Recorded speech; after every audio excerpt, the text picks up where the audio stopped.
My name is Bill Swantner, and I am a certified master gardener in the state of Texas. My certification is through Texas A&M University, College Station. My membership is with the Bexar County Master Gardeners Association, and we would like to welcome you to our YouTube series, All Things Gardening.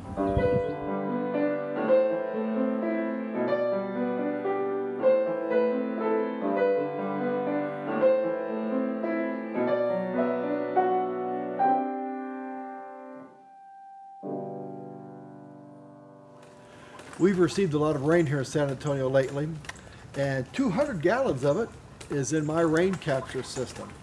Rain capture is a great way to supplement our watering system for our yards. In this video, Master Gardener Lou Kellogg, who has received advanced training in rainwater capture, will explain to us the importance of rain capture and the techniques of how to set one up. You know how much water, the world's got all that water everywhere. How much can we really get to? 97% of the world's water is salt water. We only have 3%. Of the 3% is fresh water, but the problem being is 80% of it's ice, 20% is in groundwater, and only 1% is on the surface. And this is why water is valuable. And it's, I'm not going to go through all this here, but that's what it breaks down to there, what it breaks down to. One of our founding fathers, Benjamin Franklin, when the well runs dry, we'll know what water's worth. Well, folks, the well has run dry. Water is very valuable nowadays.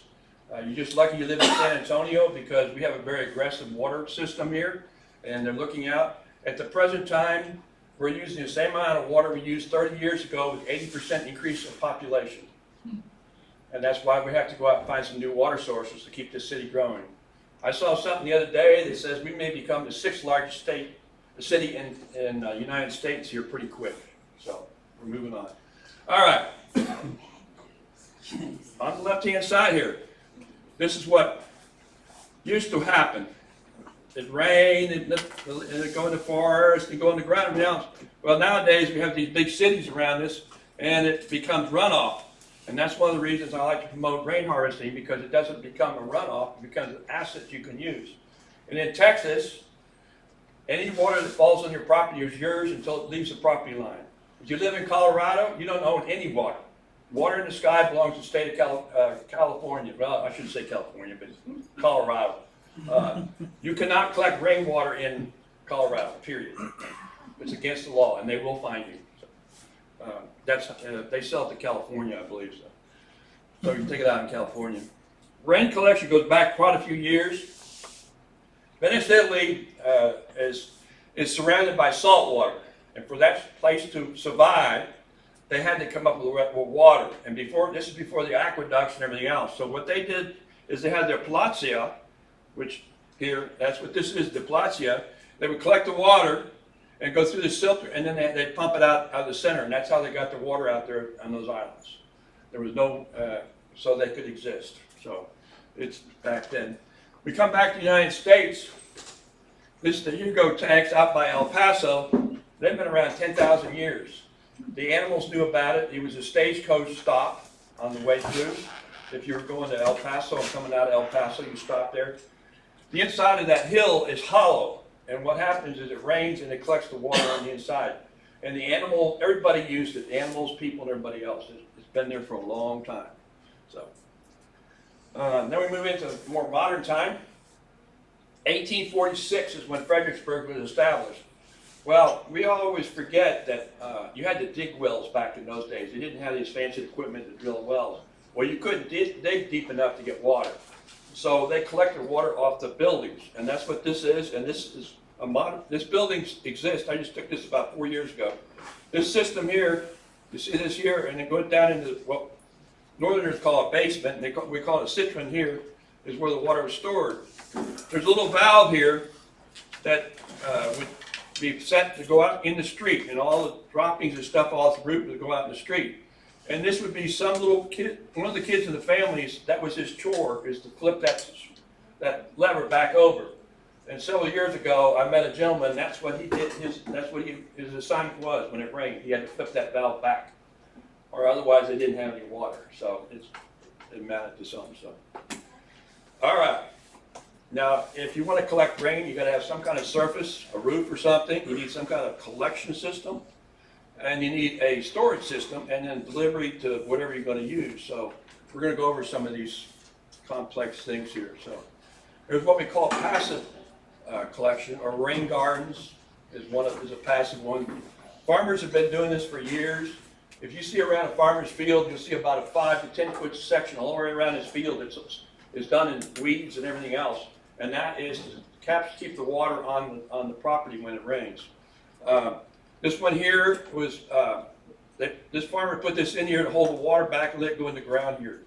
If you can hold it back and long enough, it goes into the ground. That does you any good, not your neighbors. So that's a big help there. And these are rain gardens. We'll cover these in a little bit. Well, I guess we're not. We're going to cover them right here. Rain gardens is a low spot in your yard where you put Texas native plants. And most Texas native plants can be either drowned or burned to death. That's what a true Texas native is. So you plant your natives in here. And what happens is the water collects in here, and then the plants suck it up, and then you don't have any flooding anymore. And one of the master gardeners, she's done this. She lives on the south part of town in the sand, and she never could get to her house when it rained, but she did a lot of this stuff now, and she can drive right in her house. Doesn't matter how much water comes down now, because it's all being stored in the ground where it belongs. How much rain can we get off a roof? 0.623 gallons per square foot of roof surface. And everybody says, well, my roof goes like this. Rain, we consider the roof flat. Any roof is considered flat. Even like this, the rain still hits it just like it was flat. So if you take a 2,000 square foot house, a 1 inch rain, which I believe I had at my place, 1 inch rain last night, that's 1,200 gallons came off the roof of my house. And I only captured probably 600 gallons of it because that's all my system will hold. So if you take that and multiply it by 30 inches, which is sort of the normal for San Antonio, that's 36,000 gallons that you guys didn't capture. It went down the street somewhere into our sewer systems or somebody's piece of property. So that's one of the reasons that rain capturing in this section of the country it can work. There's all different kinds of systems. This is a fairly good sized one, or you can do as simple as this one pointing here. Simple as that one there. You need some kind of roof area. You use many different ones. This is one for the wildlife. This is a tin roof, and if you were at rodeo, I built one of these as a display. I think I've got a picture later on, but it collects the water here. You've got a little watering dish here with a float on it that keeps the water for the animals. And this was done at Texas State, I believe it is where the place. I think it came off of Texas State. This is the Birding Center in Mission, Texas, and that whole place is run off of rainwater because in the Rio Grande Valley, the water all comes out of the Rio Grande River, and it's very salty because it's just salty. And getting fresh water makes a big difference on the plant material and the animals. This is a parking lot at the observatory at Fort. This is a parking lot that they're collecting the water off of. This is a greenhouse. We actually have one of our ex-master gardeners, I should say, because she's commercial now, but she runs a greenhouse and she runs it all off of rainwater. She has two 20,000 gallon tanks and they collect the rainwater off of there. And she says she's cut her fertilizer almost in half, and the plants last a lot longer. Just that much difference in the rainwater makes a big difference, so it's a win-win. So then you need to have gutters, and there's a simple gutter. Here's that one, close up to that one. Here's that valve I was talking about. There's a valve right there, and this was another picture of another place up there in Fredericksburg. They're all over the place up there, but this one went down in the citron in the basement, and this one out in the street. This is one here, and we'll show you how this works here in a little while. It helps. You need some kind of gutter, and we're finding out that this gutter right here, this rounded one, is probably the best one to put up there. Being is that the square ones have a tendency to leave water in the bottom of them, which is where your mosquitoes will breed. And so we recommend a curved one, and that's what these are here. I just took this picture because this is in Fredericksburg. You can see what happens when it rains here. You get dumped on the cars out front of the building. You get a free car wash, I guess. So, anyway, cost. the cost is all over the place. It depends. The bigger the unit is, the cheaper per gallon it goes for. These right here, this barrel without the fixtures on it's about $30. By the time we get the fixtures on and everything else, it comes out to almost $35. So, and that's only 55 gallons is all that one is. And this gentleman here, actually, he had this slab put in there, and this is what he did. I have no idea why he did it. I didn't ask him. I just set it up for him. So this is Lady Bird Johnson. Lady Bird Johnson's, all the water they use for irrigation is all rainwater up there. And we'll cover that here in a little bit. But the cost is anywhere from 50 cents on up or on down. This little gentleman that helps me out occasionally at the rodeo stuff, these are 500-gallon tanks. And last year, I haven't checked this year, but they're $500 for a 500-gallon tank. This is I believe this is 800. That's 1,000. I think that's 2,000. And the reason these have gotten really expensive is they're being made here in San Antonio. Because the biggest problem is the freight. The freight companies don't like to move air, and that's what you're moving there is air. So they charge you by the space it takes up, not what it weighs. And so it being made here in San Antonio makes it a lot inexpensive. So you can have rain barrels. They come in many different shapes. You can paint them up like some of the girls did for this one. This is one I use in rodeo a lot. They come in all different shapes. These two end ones here are called olive jars. All the olives in the United States come in big jars, and then they're put in the little bottles that you buy in the store. And originally they were clay, but they're now all plastic. And that's what these two end ones are. This one here, I do not recommend an opaque one because what we've seen with the opaque ones, two things. Number one, they grow the best algae in the world. If you want algae, you got it. And the second thing is it lasts about 2 years before the plastic disintegrates because the ultraviolet rays disintegrates the plastic. So I don't recommend it unless the price is right. There's always the price right. So you can always paint them. The blue barrels, this is a black one. It's a food grade barrel. Most of these have got anywhere from Dr. Pepper to I've seen salad dressing in them, and I get them at a place and I ask for food grade barrels, and that's what you want. You want a food grade barrel, and make sure that you know it's food grade. If you buy it alongside the road, I don't guarantee it because somebody might have used something else in it, and if you use it and then put it on your plants, you may find out the hard way. So I do not recommend. All right, cisterns. There's many different kinds. This one here is just a big drainage dish. Things been cemented together. This one here was at a school, and they got very creative and turned it into a turtle. This is a solar-powered pump that pumps it in there. This is from Texas Wildflower Farm up there in Fredericksburg. He collects the water up the building and uses it for some of his plants. This is just an advertisement up in Dripping Springs for a company that does tanks up in there. So they come in all different shapes. Lady Bird Johnson, remember I mentioned this.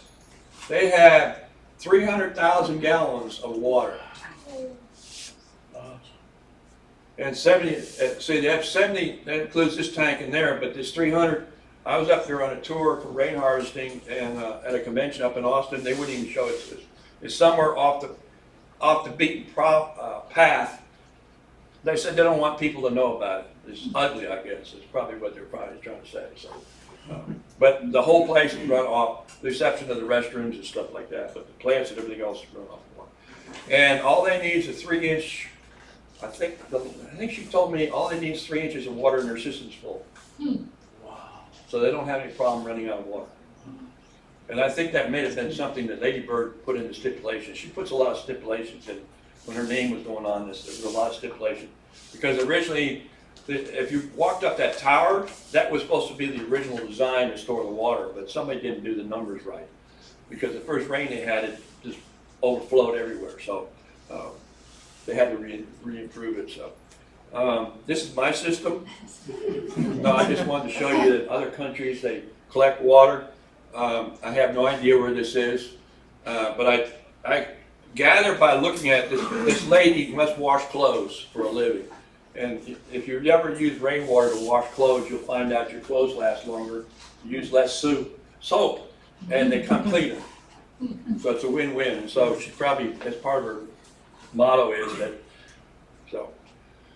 This is a person that built a house. This is what I'm seeing a lot of nowadays up in the hill country. People are building houses, and they're building their rain collection system into the house itself as part of the house. And this gentleman knew he had to put this big old patio here because the house had to be raised up. And so that's his storage tank. I have no idea what size it is, but that's his storage tank right there.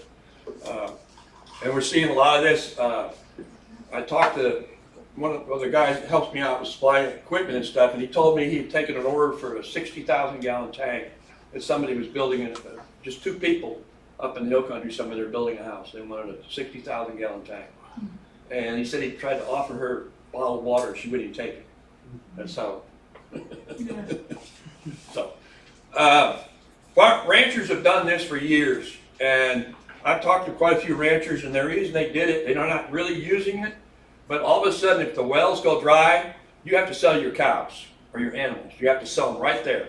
And so consequently, so is your neighbor, so the price is really going down.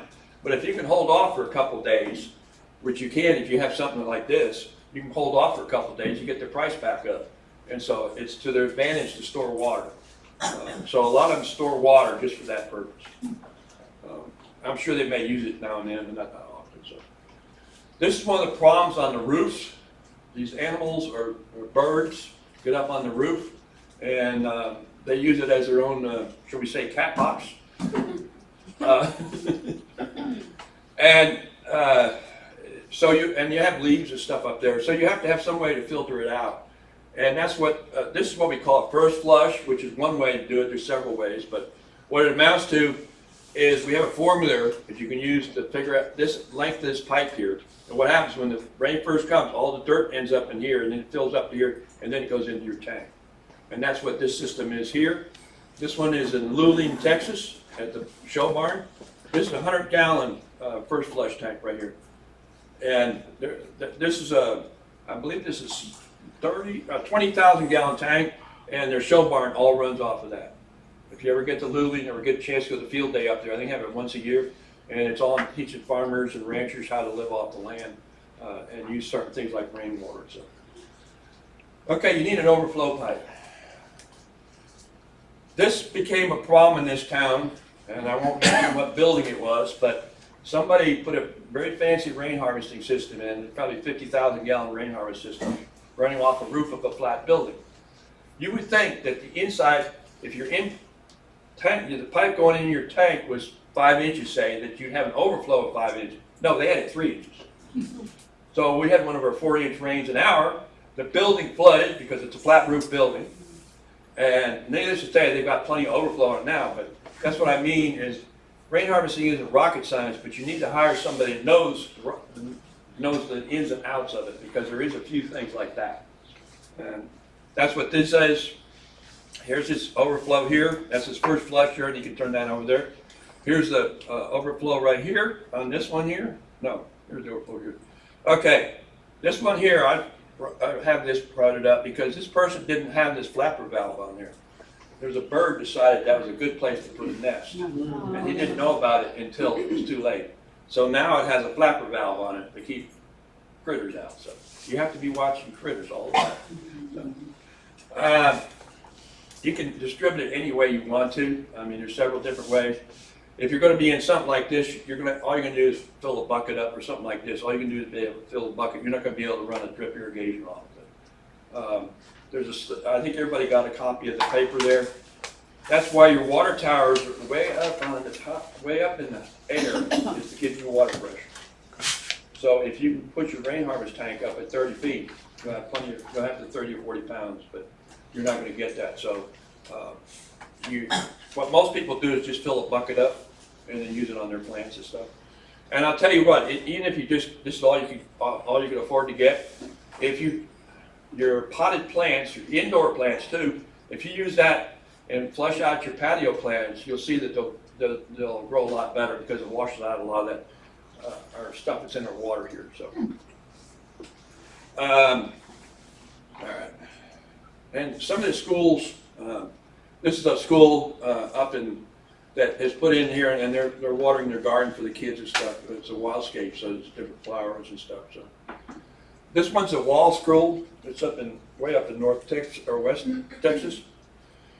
And they didn't take the picture right because they just had put this in when this happened. But the kids used to have to walk through here when it rained. And you know what kids in rain do? They like to stomp their feet. So they put this in and then they turned it into this. And now the kids got a nice dry area to walk through and use the water to water all that nice plant material there. So this is up at Bernie. I'm really proud of this. I wish some of our schools in San Antonio would take advantage of this. This school, I don't remember, this is probably what, 5, 6 years old now, 7, 8 years? I don't know. It's not a new school anymore.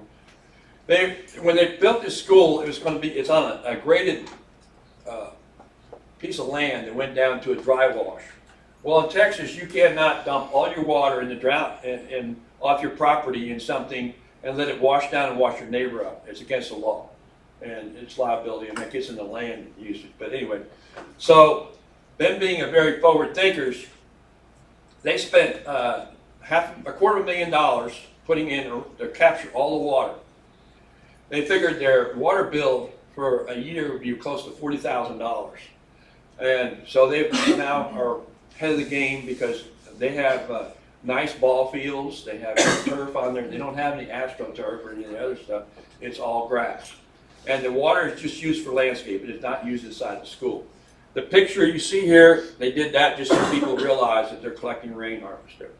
But it's really, I'd like to see some of the schools here do that because it could be used on the ball field instead of taking it and running it down running it down the sewer system so that we can pump it back out and run it through solids. But we won't go there. So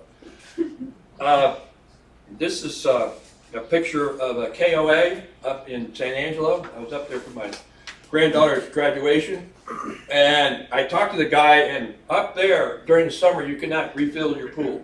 You could not have a hose in your pool, period. The water's too valuable up there.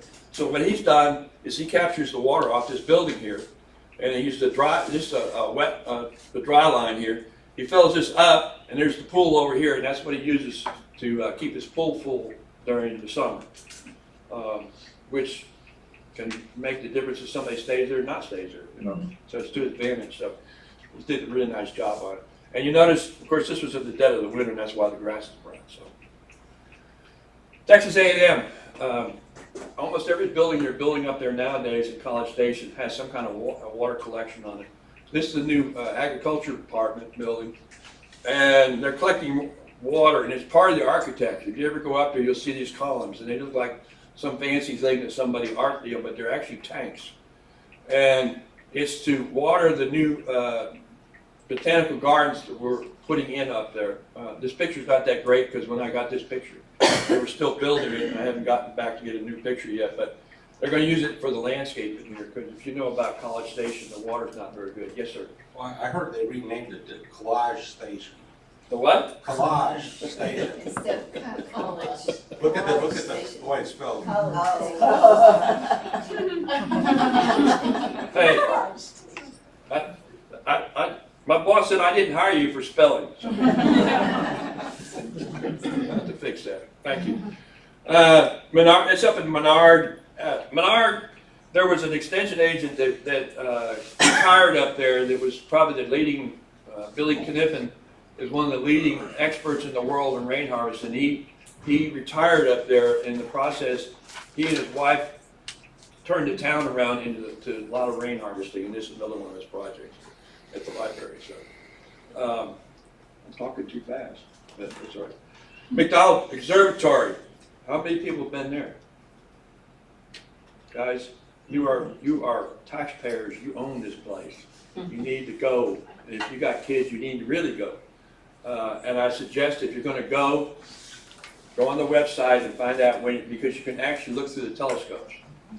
If you, I think Wednesdays or Saturdays, I don't remember what the dates are, but it's probably worth it. Anyway, let me also. The reason being is it's on the top of a hill, and they have big fires out there. It's open range, and lightning will start, or heat will start, and there's cedars. And all it is pretty much cedar, so that lights up pretty good, like here. And so what they've done, and they actually have a second tank, is they're collecting the water off the parking lot, and they're using it for fire suppression if the fire got too close to it. I was told, I don't know how good the story was, but last time there was a fire out there, one of the tankers, you know, the planes fly, the big tanker, he just circled above it. Because they don't want any fire getting up there, because once the fire gets up there, it's over with. Because it's timber box. So. Wildlife. Wildlife needs water. And if you want wildlife, you have to have water. And people just don't, some people don't understand that, but some people do. So about 50 years ago, there was a project out in that section of the country, and they put in these water, this passive system. This is a big concrete pad. It has a cistern underneath, and it has this ramp in front of it, so the raccoons can drink out of it, the deer can drink out of it, the coyotes can drink out of it, and everybody else can drink out of that because it's a ramp. So anybody else can drink out of it. And you talk to the ranchers out there, it's brought back, all the wildlife is back. We're not just talking about the goats and everything else, we're talking about everything. Because when you bring back wildlife, everything comes back, not just one thing. And here, this one here has a little float in it. They use several different ones, but talking to the ranchers and stuff out there, and they said it's really brought back the game, along with everything else, of course. But these are some pictures from rodeo, and I wanted to show you this one here. This is nothing but one big sheet of the corrugated roofing on a frame with a gutter on it going into this tank here, and then it goes to this dog water that has a float in it. And that will work for the wildlife. And the reason you got to put a cover on that float is because the raccoons will figure out how to play with it. There have been cases where they didn't do that, and the raccoons took care of it for them. This is a dumb question, but why do you need a float? Pardon? Why do you need a float? So otherwise the whole barrel would empty into that thing. It's only this deep. It just keeps that little bit of water in it. It's a shut-off valve. Got it. Yeah. It floats up and shuts it off. Yeah. Okay. So, I'm sorry, these pictures were together. I don't know why I took them off another slide, but and this is another system I put together. It's a 2-barrel system. This one you probably could run drip irrigation off of because of this top barrel here. That's about 100 gallons of water on a frame there. So, and it's, I don't know why it's egg shaped. I have no idea. I must have switched it. I must have, when I sized it, did it wrong. So they're not. They're round. So if you come out to rodeo next year, you'll see both of these will be out there because we saved both of them. I decided not to have to build them again this year. I knew I was going to finish up too soon. All right, rainwater passive on. So here's some addresses of 2 different organizations. One is at A&M. The other one is well, both of them at A&M. All right. We're not going to make this barrel, but I'm going to show you how I would normally make it.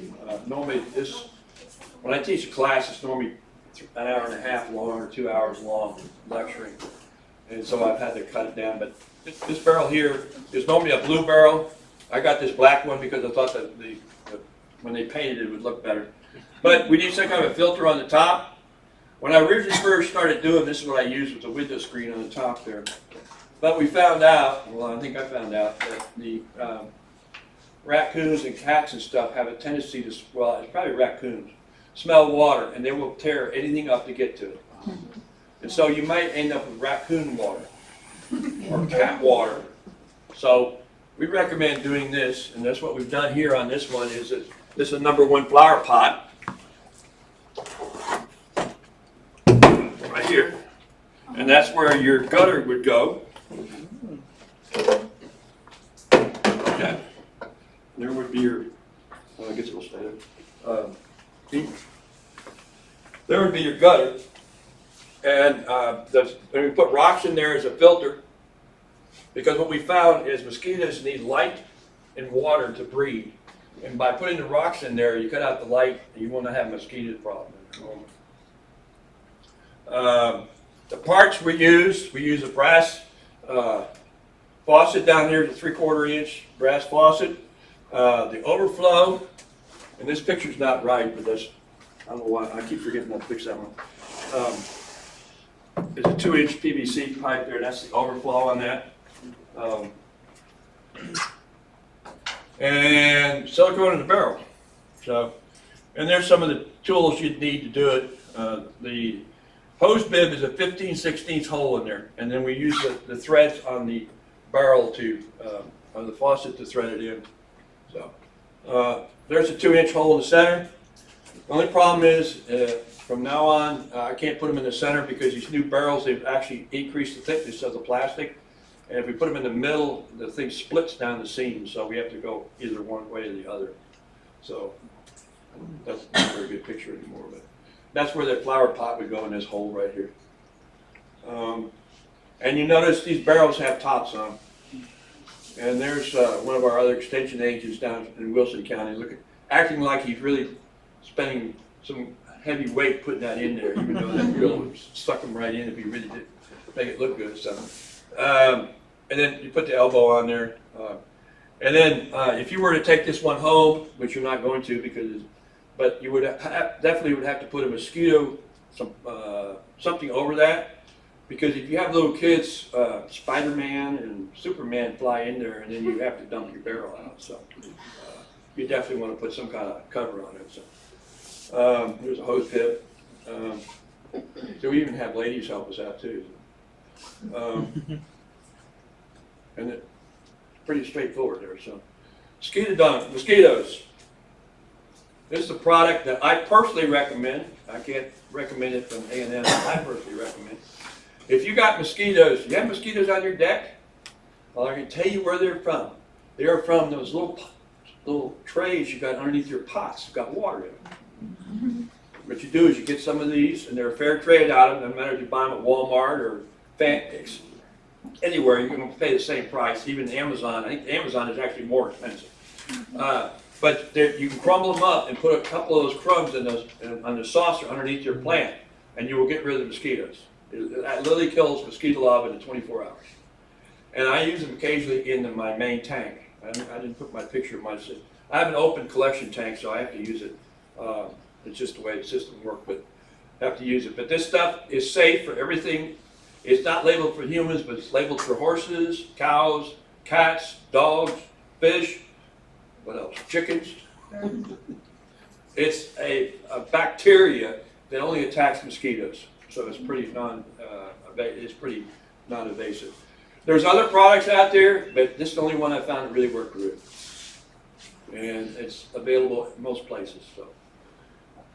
If you have any questions about this video, please call our Bexar County Master Gardener helpline. If you'd like more information about the Bexar County Master Gardeners Association, please look at our website. And if you'd like to know more about the Texas Master Gardener Association, then please look at their website.